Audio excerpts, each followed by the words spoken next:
شادی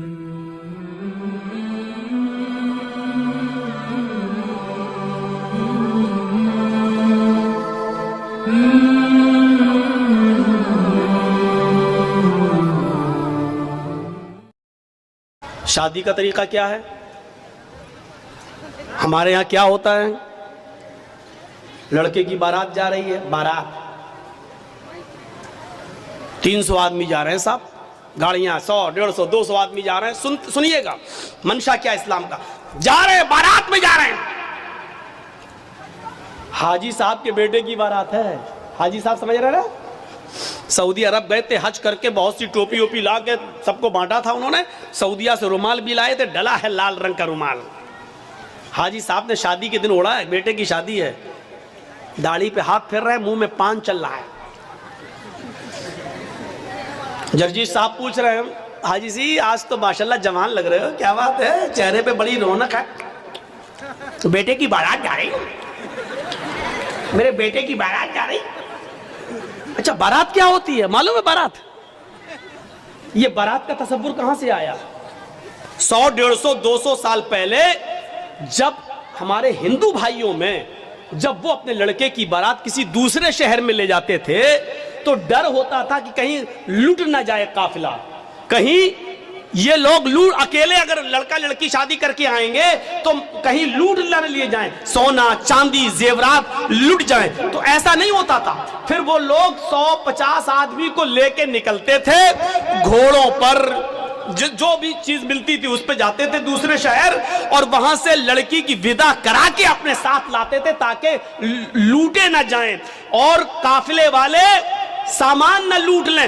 تو وہاں سے یہ رسم نکلی اور نکلتے نکلتے آج اس نے بارات کا نام پا لیا. بارات کا آج یہ حال ہے، ایک گھر سے دوسرے گھر میں بھی بارات جا رہی ہے تو 200 آدمی چاہیے.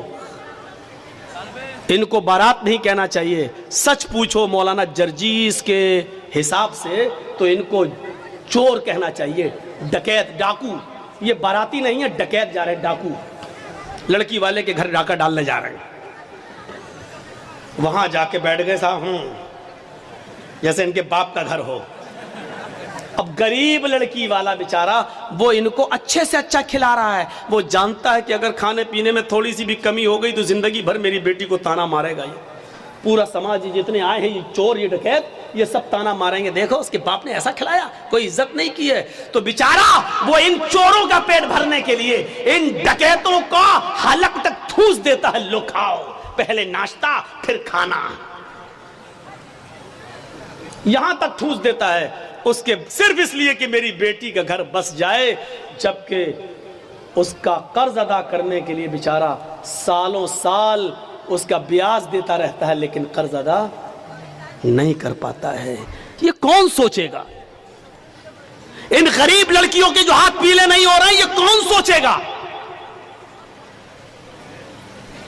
ذرا تصور کرو کہ ایک موٹر سائیکل پہ وہ لڑکا کیسے بیٹھ جاتا ہے. صاحب بڑی اچھی گاڑی ہے ماشاءاللہ، کہاں سے ملی؟ کتنے میں خریدی؟ جہیز میں ملی، جہیز میں ملی. ارے اس کو کہنا چاہیے بھیک میں ملی، کہتا جہیز میں ملی. اس کو کہنا چاہیے میرے سسر نے مجھے انٹرنیشنل بھکاری سمجھ کے دی، وہ کہتا گفٹ میں دی.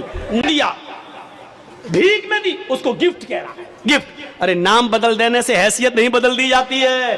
شراب کا نام دوا رکھ دو تو شراب شرابی رہے گی، دوا نہیں ہو جائے گی. مولانا جرجیس کی شیروانی اتار کر کسی سور کو پہنا دو تو کیا وہ سور مولانا جرجیس بن جائے گا؟ لباس بدل دینے سے سور سور ہی رہے گا، گدھا گدھا ہی رہے گا، کتا کتا ہی رہے گا، بھیک بھیک ہی رہے گی. اس کا نام دہیج جہیز رکھ دینے سے معاف کرنا، بھیک کا نام نہیں بدل جائے گا. عورتوں نے ننگے پن کا نام فیشن رکھ دیا. کیا رکھ دیا؟ فیشن. اللہ کے رسول نے تو نہیں کہا وہ فیشن ہے. اللہ کے نبی نے تو کہا نساء کاسیات عاریات. ایک ایسا زمانہ آ جائے گا کہ تم عورتوں کو دیکھو گی کہ وہ کپڑے پہنے ہوں گی لیکن ننگی ہوں گی. اللہ کے نبی نے تو یہ کہا تھا کہ وہ کپڑے پہنے ہوں گی لیکن ننگی ہوں گی. کپڑا پہننے کے باوجود بھی کوئی ننگی ہوتا ہے؟ نہیں. لیکن نبی نے کہا کپڑے تو پہنیں گی لیکن ننگی ہوں گی. کپڑا پہنیں گی لیکن ہاتھ دکھیں گے، کپڑا پہنیں گی لیکن پیٹ دکھے گا، کپڑا پہنیں گی ان کے جسم کا اتارو چڑھاؤ دکھے گا، یعنی وہ ایسے تنگ کپڑے پہنیں گی کہ جس سے اگر کوئی ٹیلر کوئی درجی ان کو دیکھ لے تو ناپ لینے کی ضرورت نہ پڑے۔ وہ اپنی آنکھوں میں پورا کا پورا بسا لے کہ اس کا سینہ اتنا، اتنی اس کی کمر اتنی، اس کی بلاؤز کا سائز اتنا، وہ صرف ایک نظر دیکھ کر اندازہ لگا لے کہ اس کی ساڑی کا ناپ کتنا، اس کی بلاؤز کا ناپ کتنا، اس کے پیٹ کا ناپ کتنا، اس کی کمر کا ناپ کتنا، اس کے سینے کا ناپ کتنا۔ ایسی عورتوں کو بتایا اللہ کے نبی نے کہ کپڑے تو پہنیں گی لیکن ننگی ہوں گی۔ نبی نے تو ان کو ننگا کہا ہے۔ اب ہمارے یہاں نام بدل گیا، یہ فیشن ہے، یہ فیشن ہے۔ لڑکیاں چپکے ہوئے کپڑے پہن کر مارکیٹ جا رہی ہیں، ان کی ران سے کپڑا چپکا ہے، ان کی پنڈلی سے کپڑا چپکا ہے، ہم کہہ رہے ہیں فیشن ہے یہ۔ میرے بھائیوں، تمہارے نام بدل دینے سے ان کا ننگا پن ختم نہیں ہو جائے گا۔ اللہ کی قسم تمہاری نظروں میں فیشن ہے لیکن محمد رسول اللہ کی نظر میں وہ لڑکی ننگی ہے، ننگی ہے، ننگی ہے، برہنہ ہے، برہنہ ہے، برہنہ ہے۔ نام بدل دینے سے حیثیت نہیں بدل جاتی ہے۔ بھیک کا نام دہیج رکھ دو، معاف کیجئے گا بھیک بھیک ہی رہے گی۔ دہیج ہو جانے سے یا جہیز ہو جانے سے میرے بھائیوں اس کی حیثیت نہیں بدل جائے گی۔ اور جہیز کس کو کہتے ہیں؟ دہیج تو ہندی لفظ ہے، اردو میں اس کو کہتے ہیں جہیز۔ اگر دیکھا جائے تو جہز یجہز و تجہیز اس سامان کو کہتے ہیں جو میت کے ساتھ جاتا ہے قبرستان تک۔ کہتے ہیں تجہیز و تکفین ہو گئی اس کی، عربی میں بولا جاتا ہے اردو میں کہ اس کی تجہیز، ایک فلاں آدمی مر گیا، انتقال ہو گیا ہے، اس کی تجہیز، اس کی تکفین 2 بجے ہوگی۔ اس کا مطلب کیا ہے؟ تجہیز سے بنا ہے جہیز، مرنے والے کے ساتھ جو سامان جاتا ہے، کفن افن وغیرہ، چارپائی وغیرہ، اس کو کہا جاتا ہے جہیز۔ آج وہ جہیز شادی کے بعد ہمیں ملتا ہے۔ ذرا اندازہ لگائیے گا کہ کتنا برا لفظ ہے جو مرنے کے بعد میت کے ساتھ جاتا ہے، وہ ہم شادی کے موقع پر لیتے ہیں جہیز کے نام پر۔ اتنا سننے کے باوجود بھی وہ پاگل ہی ہوگا جو تو کل شادی کرو پھر جہیز لے لے۔ یہ سننے کے بعد بھی اب غور کریں آپ، شادی ہمارے یہاں کیسی ہو رہی ہے؟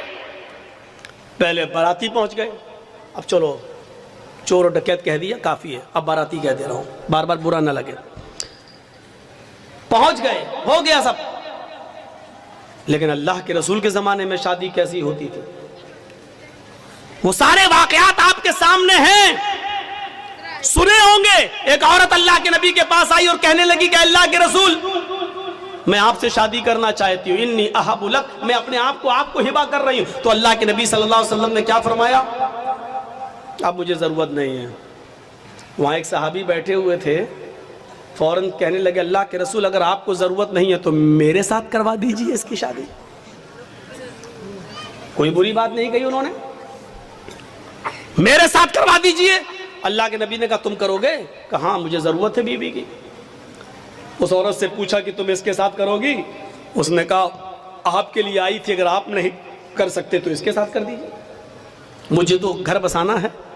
تو اللہ کے رسول نے اس آدمی سے، اس صحابی سے پوچھا کیا دو گے اس کو مہر میں؟ یہ نہیں پوچھا لڑکی سے تیرا باپ ہے، تیرا بھائی ہے، کیا دے گا اس صحابی کو؟ یہ نہیں پوچھا، بلکہ کیا پوچھا اس صحابی سے؟ کیا دو گے اس کو مہر میں؟ کہتا مہر میں کیا دو گے؟ کچھ نہیں ہے میرے پاس۔ بخاری کی حدیث کے الفاظ ہے ما عندی شیء، میرے پاس کچھ نہیں ہے، کچھ نہیں ہے اور شادی کا سپنا۔ آئے ہائے ہائے، اسلام دیکھیے، اسلام کچھ نہیں ہے اور شادی کا سپنا، کچھ نہیں ہے اور شادی کرنا چاہتا ہے۔ اللہ کے نبی نے فرمایا نہ ایسا مت کہو، کچھ نہیں ہے، گھر جاؤ شاید کچھ سامان مل جائے، لے کر آؤ، وہی اس کو مہر دے دیں گے۔ ہاں ٹھیک ہے میں جا رہا ہوں۔ گھر گیا، اپنی ماں سے، باپ سے، بھائی سے، بہن سے، سب سے پوچھ ڈالا کچھ ہے؟ پتہ چلا کچھ نہیں ہے۔ آیا کہ اللہ کے رسول گھر میں کوئی چیز نہیں ملی۔ آپ نے کہا دیکھو تم شادی کرنے جا رہے ہو، بیوی کو کچھ تو مہر دینا پڑے گا نا۔ پتہ چلا مہر نقد ہونا چاہیے، کچھ تو ملے گا۔ کہنے لگے کچھ نہیں ملا۔ اللہ کے نبی نے کہا دوبارہ جاؤ۔ کہا جب کچھ ہے ہی نہیں تو پھر دوبارہ جا کے کیا 50 بار بھی جاؤں گا تو کچھ نہیں ملے گا؟ کہا دوبارہ جاؤ،